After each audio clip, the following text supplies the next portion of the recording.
Ouais. Bastien, c'était un beau sprint. On a parlé avec Bruno et il disait justement là, il doit y avoir une belle photo à l'arrivée parce qu'il y avait du beau monde juste devant vous. Ouais, c'est clair, du beau monde. On n'a pas tous fait le même sprint parce qu'on reprenait le groupe des costauds qui étaient sortis dans la bosse.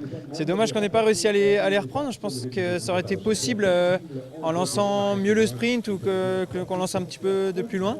Mais bon, on arrive, on meurt sur eux. Comme ça, il n'y a pas d'écart au classement général. C'est la bonne chose pour nos leaders.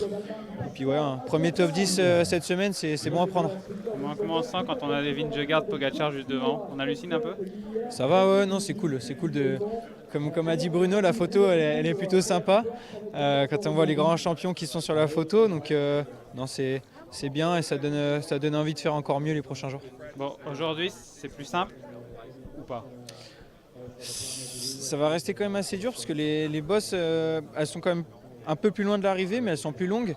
Donc, on peut voir une équipe qui peut essayer de faire mal à l'équipe de Jonathan Milan. Donc, je pense que ça va être quand même assez tactique avec un final avec.